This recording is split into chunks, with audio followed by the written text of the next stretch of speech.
नमस्कार, स्वागत है आपका। आप देख रहे हैं प्राइम टाइम एक्सक्लूसिव। मैं हूं आपके साथ आशा झा और आज आपको दिखाते हैं हाफता सुपर पावर। 7 दिन की जंग ने दुनिया में सुपर पावर कहे जाने वाली अमेरिका की ऐसी हालत कर दी है कि नाम बड़े और दर्शन छोटे। लेकिन डोनाल्ड ट्रंप का वो बयान याद कीजिए जब उन्होंने कहा था कि ईरान के हमले की इंटेंसिटी बहुत कम थी, हम तो डबल की तैयारी करके बैठे थे। या फिर वो बयान जिसमें उन्होंने कहा कि अमेरिका के पास कभी ना खत्म होने वाली युद्ध सामग्री है और यदि अमेरिका हमेशा युद्ध में रहे तो भी हथियार खत्म नहीं होंगे। लेकिन सातवें दिन स्थिति बिल्कुल उलट गई। दरअसल ईरान के साथ युद्ध के बीच अमेरिकी अखबार वॉशिंगटन पोस्ट ने बड़ा खुलासा किया है, जिसके मुताबिक अमेरिका के हथियार तेजी से खत्म हो रहे हैं और अमेरिका को इजराइल के साथ इस युद्ध में कूदने के लिए भारी भरकम कीमत चुकानी पड़ रही है, जो कि अरबों में है। यानी जो डोनाल्ड ट्रंप सरकार की कमाई कैसे बढ़े, इसके लिए टैरिफ युद्ध में पूरी दुनिया को झोंकने से पीछे नहीं हटे। वहीं डोनाल्ड ट्रंप के फैसले ने अमेरिका को बड़ी चपत लगाई है। देखिए युद्ध में कूदने की क्या कीमत चुका रहा है अमेरिका।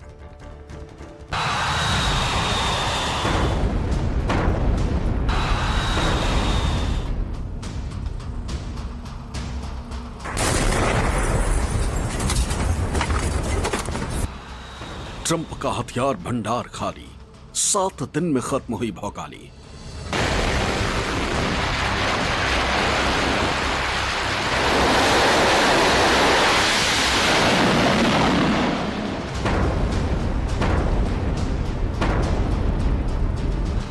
एक लाख करोड़ हुए स्वाहा। अमेरिका को क्या मिला?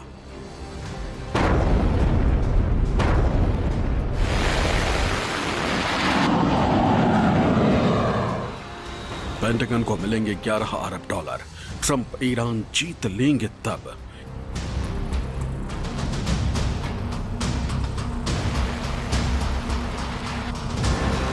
ईरान का अटैक प्लान हार्ड, अमेरिकी थाट किया कबाड़।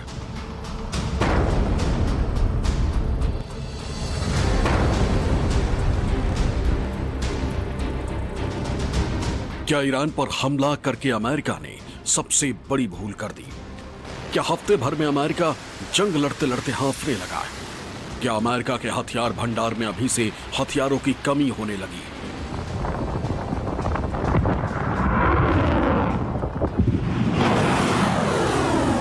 ऐसे तमाम सवाल अब इस जंग के बीच तैरने लग गए, क्योंकि एक अमेरिकी अखबार ने ऐसी रिपोर्ट प्रकाशित की जिसने अमेरिकी सेना और ट्रंप की फिक्र बढ़ा दी। रिपोर्ट कहती है कि अमेरिका के हथियार तेजी से खत्म होने लगे।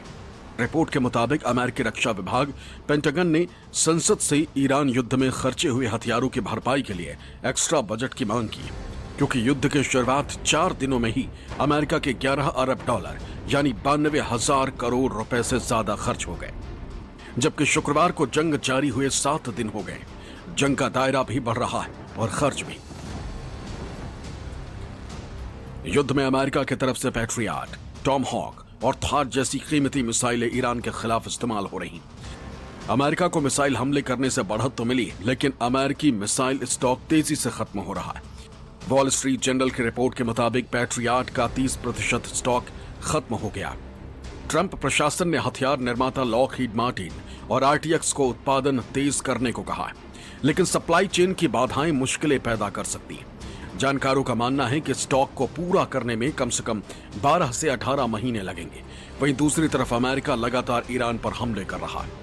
दरअसल में अमेरिका की इंटरसेप्टर मिसाइल कम पड़ने लगी थी, इसलिए ये कहा जाने लगा कि 7 दिन में ही उसके हथियार कम पड़ गए। लेकिन उसके डिफेंस मिनिस्टर ने बता दिया कि हमारे पास गोला बारूद की और बम्स की कोई कमी नहीं है। 1000 पाउंड से लेकर 2000 पाउंड तक के हमारे पास बम है, जो B-2 बम्बर से और दूसरे एयरक्राफ्ट से गिराए जा सकते हैं। फिर भी एक एडिशनल प्रोडक्शन के लिए वहाँ के पेंटागन ने वहाँ की डिफेंस मिनिस्ट्री से 11 अरब डॉलर की और मांग की है। मैं समझता हूँ कि आने वाले समय में अमेरिका के पास कोई हथियारों की कमी नहीं होगी। अमेरिका को इस युद्ध में अभी तक बढ़त भले ही मिली है, लेकिन अमेरिका ऐसा फंस गया है कि बाहर निकलता नहीं दिख रहा है। एक तरफ उसे ईरान को टारगेट करके हमले करने पड़ रहे हैं, दूसरी तरफ मिडिल ईस्ट में उन सहयोगी देशों के लिए रक्षा प्रणाली इस्तेमाल करनी पड़ रही है जिनके यहाँ अमेरिकी बेस है। इन देशों पर ईरान की तरफ से मिसाइल और ड्रोन अटैक किए जा रहे हैं। ऐसे में अमेरिका को एक साथ कई मिसाइलें दागनी पड़ रही हैं, जिससे उसका जंग का खर्च ईरान के मुकाबले कहीं ज्यादा हो गया और इसी वजह से पेंटागन ने 11 अरब डॉलर की डिमांड की। हालांकि हथियारों की कमी से अमेरिकी रक्षा मंत्री ने फिलहाल इनकार किया। We've got no shortage of munitions. Our stockpiles of defensive and offensive weapons allow us to sustain this campaign as long as we need to.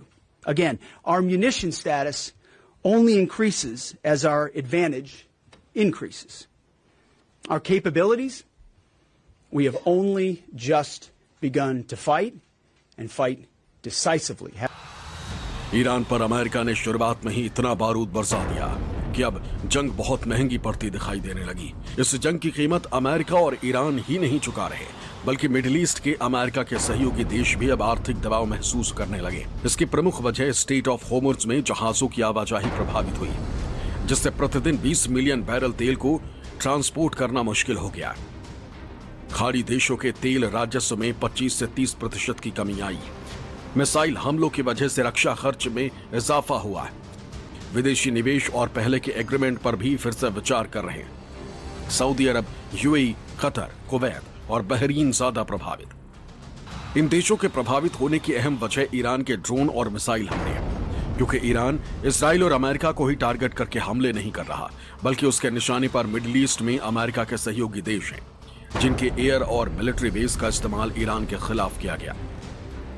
इस युद्ध के काफी दूरगामी परिणाम मिडिल ईस्ट देशों पर पड़ते हुए नजर आएंगे, क्योंकि अभी तो उनको बहुत ज्यादा नुकसान हो रहा है, उनके तेल का निर्यात बाधित हो रहा है। इसके साथ साथ उनके जो व्यापार है वो भी प्रभावित हो रहा है। टूरिस्ट का आना जाना बंद है, हवाई यातायात बंद है। तो ये जो नुकसान हो रहा है तत्कालीन उसको भरपाई करने के लिए मिडिल ईस्ट कंट्री ने अभी से देखना शुरू कर दिया है कि जहां जहां उनके इन्वेस्टमेंट के कॉन्ट्रैक्ट्स हैं वहां से कैसे वो अपने पैसे को थोड़ा निकालें और रोकें। इसके दूरगामी परिणाम एक और ये भी होगा कि अभी तक मिडिल ईस्ट कंट्री जो ये सोचते थे कि अमेरिका के साथ अच्छे संबंध बना करके और उनके द्वारा जो सुरक्षा उनको प्रदान की जाती थी, जिसके कारण वो निश्चिंत थे, वो निश्चिंतता अब उनके खतरे में पड़ गई है। खाड़ी देशों को इस बात की फिक्र सताने लगी है कि अमेरिका ईरान युद्ध की वजह से उन्हें भी भारी नुकसान उठाना पड़ रहा है। अगर ऐसा ही चलता रहा तो आने वाले दिनों में मुश्किल खड़ी हो सकती है। यही वजह है कि कई खाड़ी देशों ने अपने एग्रीमेंट्स और प्रोजेक्ट्स की नई सिरे से समीक्षा शुरू कर दी है। सऊदी अरब, यूरोप और अमेरिका में 100 अरब डॉलर के निवेशों का दोबारा आकलन करेगा। यूएई ने दुबई एक्सपो प्रोजेक्ट और लंदन प्रॉपर्टी डील रोक दी है। कतर ने फुटबॉल वर्ल्ड कप स्पॉन्सरशिप को स्थगित करने का संकेत दिया है। इसके अलावा कुवैत के वित्त मंत्रालय ने कहा है कि रक्षा बजट 40% बढ़ाना पड़ा है, जो विदेश में उसकी संपत्तियों को प्रभावित करेगा। जाहिर है सहयोगी देशों ने भी अपने हाथ खींचने शुरू कर दिए और उन्हें आर्थिक संकट से गुजरना पड़ा तो अमेरिका की मुश्किलों में इजाफा ही होगा। शायद ट्रंप को लगा था कि जैसे वेनेजुएला में अटैक करके वहां के प्रधानमंत्री को उठा लिया, ऐसे ही ईरान के सुप्रीम लीडर और कुछ टॉप लीडर को मारकर ईरान को निपटा लेंगे। लेकिन ईरान जिस तरह से अड़ गया है, उससे किसी की मुश्किलें अगर बढ़ रही हैं तो वो अमेरिका ही है। संजीव त्रिवेदी के साथ ब्यूरो रिपोर्ट, न्यूज़ 24।